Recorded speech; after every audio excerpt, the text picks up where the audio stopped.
Hello students, कैसे हैं आप सभी लोग। मैं हूं Puja Singh and welcome back to my channel accounting master class and this is the third lecture.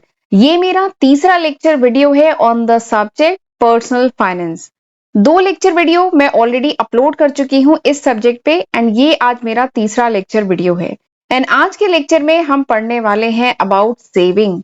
ठीक है, बट उससे पहले मैं आपको थोड़ा सा बताना चाहती हूँ कि जो पिछले दो लेक्चर वीडियोस थे उसमें हमने कौन कौन से टॉपिक डिस्कस किए हैं। तो मैं आपको बहुत डिटेल में बता चुकी हूँ अबाउट फाइनेंस। फाइनेंस क्या होता है, फाइनेंशियल प्लानिंग क्या है, इसकी जरूरत क्या है, प्रोसेस क्या है, स्ट्रेटजी क्या है। पर्सनल फाइनेंस क्या होता है, इसका मतलब क्या है, इसकी स्ट्रेटजी एंड फाइनेंशियल प्लानर के बारे में। तो ये सारे ही टॉपिक हम बहुत डिटेल में पिछले लेक्चर 1 एंड लेक्चर 2 में डिस्कस कर चुके हैं। एंड आज हम इसके आगे पढ़ेंगे। आज हम पढ़ेंगे अबाउट सेविंग। हम जानेंगे सेविंग क्या होती है, सेव करने के क्या बेनिफिट है, क्यों जरूरी है कि हम बचत करें, हम सेव करें, अपनी इनकम का एक पोर्शन हम सेव करें, ये क्यों जरूरी है, इसका क्या बेनिफिट है। एंड मैनेजमेंट ऑफ स्पेंडिंग, यानी ये जो खर्चे हैं, जो स्पेंडिंग है, उसको कैसे मैनेज किया जाए। तो इन सब के बारे में आज हम डिटेल में डिस्कस करेंगे। ये भी पार्ट है पर्सनल फाइनेंस का, तो इसके बारे में आज हम डिटेल में डिस्कस करेंगे। तो चलिए फिर लेक्चर स्टार्ट करते हैं। सेविंग, सेविंग मतलब क्या होता है, बचत। हिंदी में सेविंग को क्या कहते हैं, हिंदी में सेविंग को कहते हैं बचत। इनकम है, ठीक है, इनकम जो भी आपकी, आपका जो सोर्स ऑफ अर्निंग है, जो भी आय होती है, उसमें से कुछ पोर्शन क्या करना चाहिए, सेव करना चाहिए, बचत करनी चाहिए। तो सेविंग का मतलब क्या होता है, saving is the money. Saving वो पैसा है जो एक इंडिविजुअल के पास, एक पर्सन के पास बचता है जब वो क्या करता है, अपनी डिस्पोजेबल इनकम में से अपने खर्चे को माइनस करता है। देखिए मैंने लिखा है सेविंग क्या है, सेविंग है अगर आप अपनी डिस्पोजेबल इनकम यानी जो भी इनकम हुई है उसमें से अपनी स्पेंडिंग, अपने खर्चों को माइनस करेंगे तो जो निकल के आता है दैट इज कॉल्ड सेविंग। वो क्या है, बचत है। समझ में आया, सेविंग क्या है। सेविंग मतलब इनकम में से खर्चे माइनस करेंगे। 100 रुपए एग्जाम्पल लेते हैं, 100 रुपए सपोज करिए किसी की इनकम है, उसमें से उसने 40 रुपए खर्चा कर दिया, ठीक है, तो कितना रुपए बचा, 60 रुपए बचा, तो दिस इज हिज सेविंग, ये उसकी सेविंग है। ठीक, बट एक अलग कॉन्सेप्ट भी है। चलिए ये तो है जो सेविंग नॉर्मली होती है, ठीक है, बट एक अलग कॉन्सेप्ट भी है कि सेविंग होनी क्या चाहिए। ठीक है, नॉर्मली क्या होता है, हम अपनी इनकम में से खर्चा पहले कर देते हैं। ठीक है, हमारी इनकम हुई 100 रुपए की, उसमें से हमने जितना हमें खर्चा करना है 40 रुपए 50 रुपए हम खर्चा कर देते हैं। उसके बाद जो बचता है वो क्या होता है, सेविंग। जैसे 100 रुपए है और मैंने खूब मतलब खूब ज्यादा खर्चा किया इस महीने, सपोज करिए मैंने 60 रुपए खर्चा कर दिया और उसके बाद जो मेरे पास बचा महीने के अंत में 40 रुपए, तो दिस इज माई सेविंग। ठीक है, बट एक नया कॉन्सेप्ट भी है, एक नया कॉन्सेप्ट है जो आपने सुना भी होगा बहुत। वो क्या कहता है कि सपोज करिए 100 रुपए आपकी इनकम है, ठीक है, 100 रुपए की इनकम है, फिर आपको अपना टारगेट मतलब फाइनेंशियल डिसिप्लिन होना चाहिए, आपको पता होना चाहिए कि आपको महीने का कितना सेव करना है। तो अगर मेरा टारगेट है कि मुझे महीने का 50% तो सेव करना ही है, तो ये हो गई मेरी इनकम, 100 रुपए मेरी इनकम है एंड 50 रुपए मुझे सेव करना ही है, ये फाइनेंशियल डिसिप्लिन है। ठीक है, मैंने टारगेट बनाया कि मुझे 50 रुपए साइड कर देना है, तो मैंने 50 रुपए साइड कर दिया, उसके बाद जो बचा 50 रुपए, दिस इज माई एक्सपेंडिचर। अब मैं पूरा महीना इसी 50 रुपए से चलाऊंगी। ठीक है, तो this is a new concept और ये काफी पॉपुलर है और यही ये करना चाहिए। ठीक है, और आपने ये काफी सुना भी होगा, बट वैसे कॉन्सेप्ट जो सेविंग का है वो ये है। सेविंग क्या है, इनकम में से खर्चे माइनस करिए तो आता है सेविंग। लेकिन होना क्या चाहिए कि इनकम में से आप पहले अपने जो भी सेविंग है उसे साइड कर लीजिए। फाइनेंशियल डिसिप्लिन होना चाहिए, हमें हमें एक्स्ट्रा खर्चे नहीं, अननेसेसरी एक्स्ट्रा खर्चे नहीं करने चाहिए। हमारा टारगेट अगर है कि 50 रुपए मुझे महीने का सेव करना है, तो 50 रुपए साइड करो और जो बचा पैसा है उससे मुझे महीना चलाना है, तो दैट इज सेविंग। ठीक है, वैसे एग्जाम में आए तो आपको यही लिखना है, इनकम में से स्पेंडिंग माइनस करिए तो आएगा सेविंग। ठीक, अब एक बात और है, this saving can be use to increase income. ये जो सेविंग है, आप हर महीने जो पैसे सेव करते हैं, इस ये आपकी इनकम भी बढ़ाता है। कैसे बढ़ाता है, थ्रू इन्वेस्टिंग। आप अगर हर महीने 30 रुपए, 100 रुपए की अगर इनकम है, ठीक है, एग्जाम्पल ले रहे हैं, आप 30 रुपए हर महीने सेव कर रहे हैं, हर महीने आप 30 रुपए सेव कर रहे हैं, 70 रुपए खर्चा कर रहे हैं, तो ये जो 30-30 रुपए आप सेव करते जा रहे हैं, अगर आप इसको इन्वेस्ट करते हैं, then you can increase your income, आप अपनी इनकम बढ़ा सकते हैं। तो saving help in increasing the income, कैसे, थ्रू इन्वेस्टिंग। अगर आप इसे सोच समझ के प्रॉपरली इन्वेस्ट करेंगे तो सेविंग से आप अपनी इनकम बढ़ा सकते हैं, कैसे, इन्वेस्ट करके। ठीक, अब एक बात है, the extent to which an individual save is affected by, यानी कोई भी इंडिविजुअल कितना सेव करता है, कोई भी इंडिविजुअल कितना सेव करता है, ये किन किन बातों से इफेक्ट होता है। पहला, their preference for future over present consumption. यानी कोई इंडिविजुअल, देखो एक ए है एक बी है, जो ए है वो महीने का 50 रुपए सेव कर ले रहा है, अगर 100 रुपए की दोनों की इनकम है, एक ए है वो महीने का 50 रुपए सेव कर ले रहा है, और एक बी है वो महीने का केवल 20 रुपए सेव कर रहा है। ठीक है, तो वही क्वेश्चन ये है कि the extent to which an individual save is affected by, यानी कोई इंडिविजुअल महीने का कितना सेव कर पाता है, ये कुछ फैक्टर्स है जिन पे डिपेंड करता है, इफेक्ट करता है। सबसे पहला फैक्टर क्या है, their preference for future over present consumption, यानी जो इंडिविजुअल है उसकी क्या प्रेफरेंस है, वो आज ज्यादा कंजप्शन करना चाहता है कि फ्यूचर में ज्यादा कंजप्शन करना चाहता है। जैसे ये जो ए है, आज अगर ये 50 रुपए हर महीने सेव कर रहा है, हर महीने के 50 रुपए सेव कर रहा है, तो नो डाउट आगे चल के इसको एक बड़ा कॉर्पस, बड़ा लमसम अमाउंट मिल जाएगा। बट तो ये अभी तो थोड़ी टाइट कंडीशन में है, लेकिन आगे चल के इसको फ्यूचर में अच्छा पैसा मिल जाएगा, बढ़ा हुआ पैसा। लेकिन जो बी है वो अभी प्रेजेंट में ज्यादा कंज्यूम कर रहा है, वो 80 रुपए कंज्यूम कर रहा है, 20 रुपए केवल सेव कर रहा है, तो इसके पास जो पैसा इकट्ठा हो रहा है वो कम हो रहा है, यानी फ्यूचर में इसको ज्यादा नहीं मिल पाएगा, कम मिलेगा।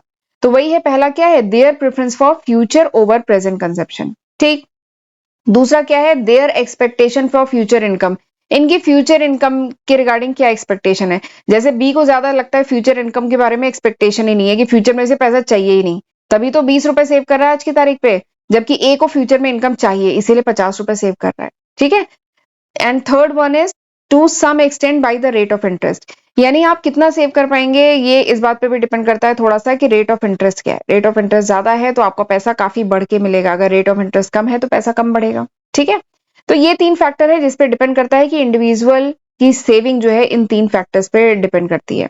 ठीक है, कि इंडिविजुअल कितना सेव करता है, ये तीन फैक्टर्स पे डिपेंड करता है। तो आई होप यहां तक आपको समझ में आ गया है कि सेविंग क्या होती है। ठीक, चलिए आगे बढ़ते हैं।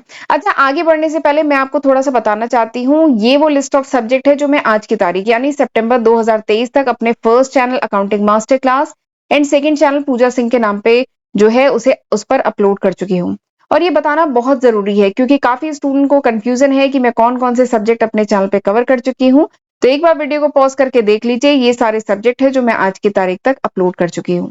तो जरूर इसका फायदा उठाइएगा, इसकी हेल्प से पढ़िएगा, खुद भी पढ़िएगा एंड फ्रेंड्स के साथ भी जरूर शेयर करिएगा।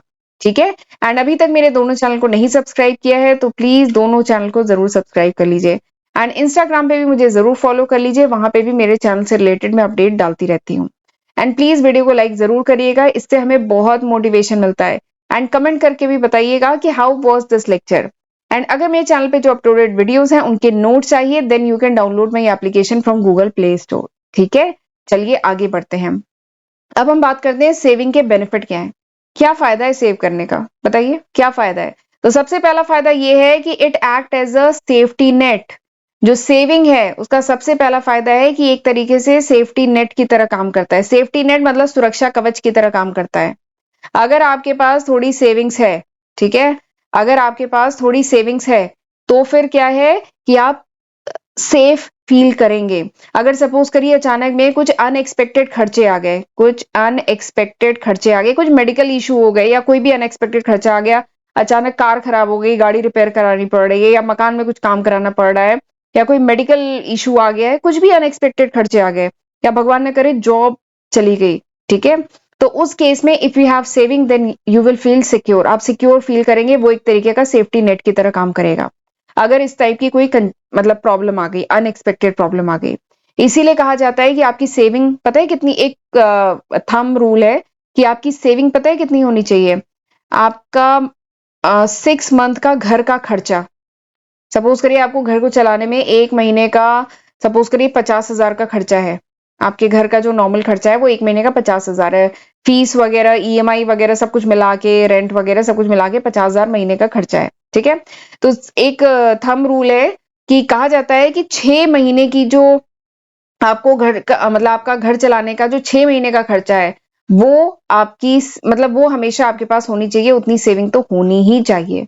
ठीक है, क्योंकि भगवान न करे अगर कोई मतलब अचानक में जॉब का लॉस हो जाए तो उस केस में कम से कम 6 महीने आपका घर चल सके और फिर उस दौरान फिर आप दूसरी जॉब मतलब सर्च कर लें। ठीक है, तो सेविंग का सबसे पहला बेनिफिट है कि it act as a safety net, ये एक सुरक्षा कवच की तरह काम करता है। सेविंग का दूसरा बेनिफिट क्या है, स्ट्रेस नहीं होगा ना। अगर आपके अकाउंट में 1 लाख 2 लाख 3 लाख रुपए पड़े हुए हैं तब किस बात का स्ट्रेस, आपको कोई टेंशन नहीं है कि इस महीने फीस जानी है या कोई मेडिकल खर्चा अचानक आ सकता है, या कोई और भी दूसरी बात की कोई स्ट्रेस नहीं रहेगा। ठीक है, स्ट्रेस फ्री लाइफ तो वो तो सबसे बढ़िया है। ठीक है, तो सेविंग का दूसरा बेनिफिट है कि कोई स्ट्रेस नहीं होगा अगर आपके पास सेविंग है, आपके पास कुछ बैकअप है तो। ठीक। तीसरा जो सेविंग का बेनिफिट है that is financial independent. Saving financial independent बनाती है ना। देखिए, हमें डिपेंडेंट तो किसी पे भी नहीं होना चाहिए। डिपेंडेंट मतलब किसी पे निर्भर तो नहीं होना चाहिए। और अगर हमारे पास सेविंग्स है तो हम क्या होंगे, फाइनेंशियली इंडिपेंडेंट होंगे, हम आत्मनिर्भर होंगे।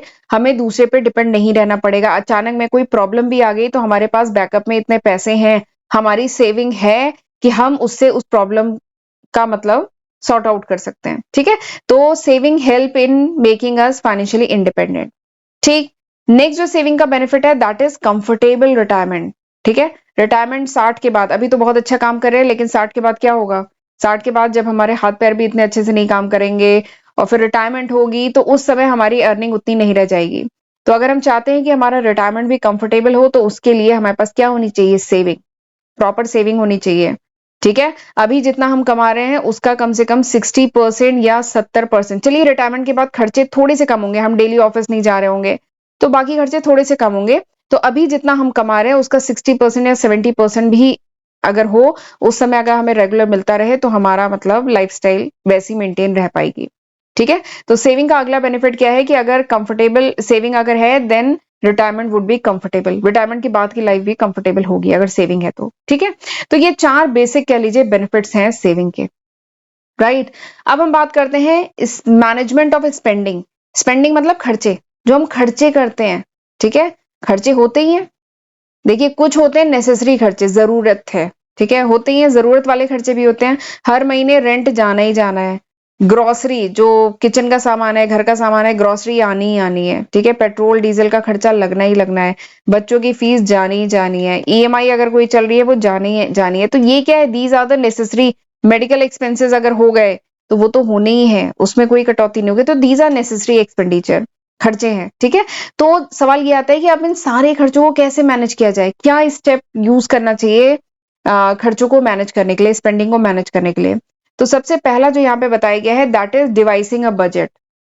बजट बनाना चाहिए। ठीक है, इवन बहुत सारे घरों में बजट बनाया भी जाता है। जो लेडीज होती हैं वो बजट बनाती हैं क्योंकि उनको एक फिक्स्ड अमाउंट ऑफ मनी हर महीने मिलता है।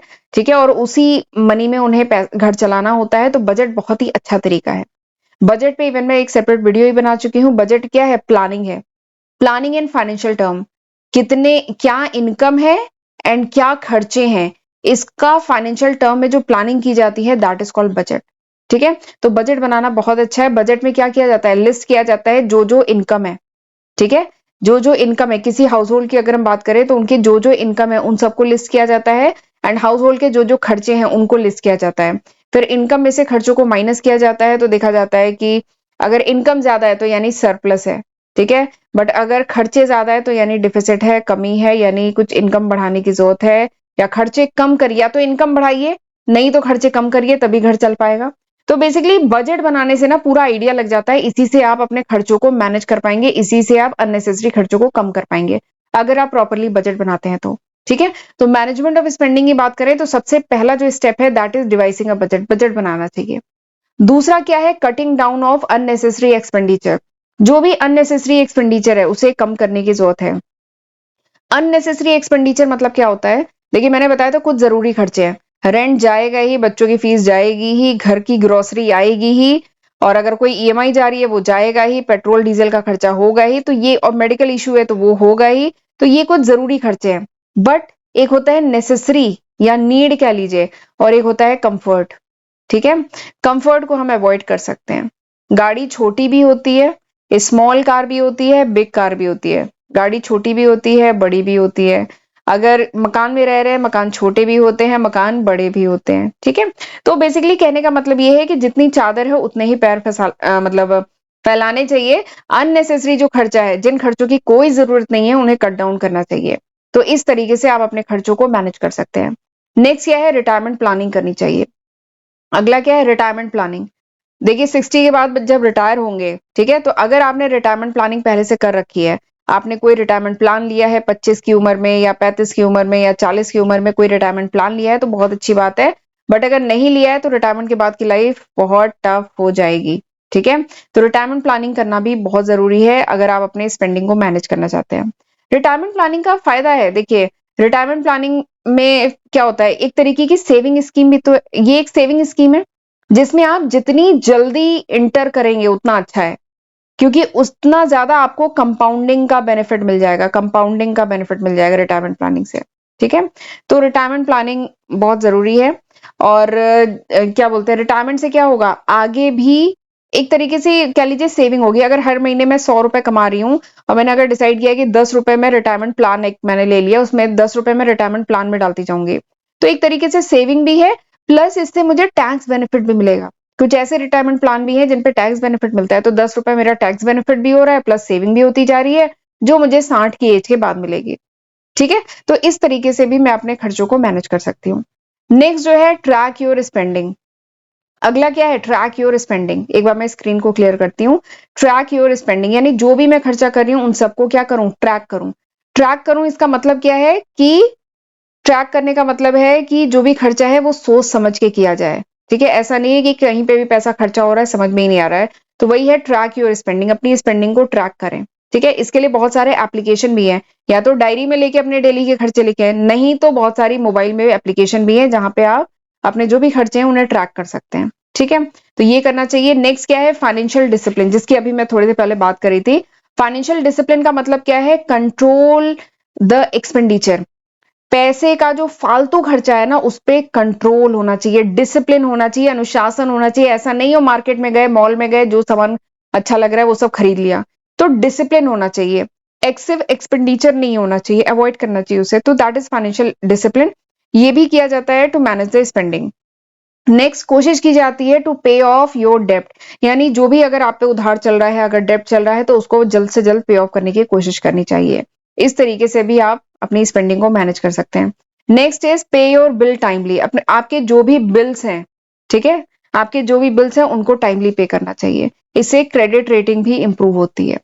ठीक है, क्योंकि अगर एक बात और है कि अगर आप अपने बिल को टाइमली पे करते हैं ना, जैसे सपोज करिए 1 तारीख को, अभी मैं आज ये वीडियो 2 सितंबर को रिकॉर्ड कर रही हूँ, अगर सपोज करिए 1 सितंबर को आपकी इनकम आई, ठीक है, और अगर आप अपने बिल को टाइमली पे करते हैं तो जनरली जितने बिल होते हैं सब 5 तारीख तक पे करने होते हैं, चाहे ईएमआई, मतलब ईएमआई जितनी डेट आप सेट करें, या रेंट वगैरह है, या घर में हाउस होल्ड जो मेड्स वगैरह आती हैं उनके खर्चे हैं, दूध का बिल है, अखबार का बिल है, गाड़ी का बिल है, जो भी होते हैं सब 1 से 5 तारीख तक पे हो जाते हैं। तो अगर आप टाइमली बिल पे कर देंगे तो आपने जो भी खर्चे मेन मेन जो नीडेड खर्चे हैं जिसको आप अवॉइड नहीं कर सकते वो आप पे कर देंगे ना। उसके बाद जो पैसा बच गया, ठीक है, उसके बाद सपोज करिए 40 रुपए बच गए, 100 रुपए में से 40 रुपए बच गए। ठीक है, तो अब आप फिर किसी मतलब कोशिश करिएगा कि इस 40 रुपए से आपको बाकी अपना मंथ चलाना है। तो इस तरीके से अगर आप अपने बिल को टाइमली पे करते हैं ना तो आप अननेसेसरी चीजों में खर्चा नहीं करेंगे, पहले आपके बिल पेमेंट हो जाएंगे और उसके बाद जो बचेगा ना वो आप अननेसेसरी चीजों पे खर्चा कर सकते हैं, पर ये होगा कि आपके बिल सारे पे हो गए हैं। ठीक, तो बिल इसीलिए टाइमली पे करना चाहिए। ठीक है, और प्लस उससे क्रेडिट आपकी रेटिंग भी इंप्रूव होती है। तो चलिए आज हम यहीं तक रखते हैं, अगले लेक्चर में अब हम इसके आगे पढ़ेंगे। ठीक है, और तब तक ये जितना मैंने पढ़ाया है 3 लेक्चर्स ये तब तक पढ़ के रखिएगा। ठीक, एंड प्लीज वीडियो को लाइक जरूर कर दिया करिए, हमें इससे बहुत बहुत बहुत मोटिवेशन मिलता है। ठीक है, तो चलिए अब मिलते हैं अगले लेक्चर वीडियो में, तब तक अपना ध्यान रखिएगा। God bless you.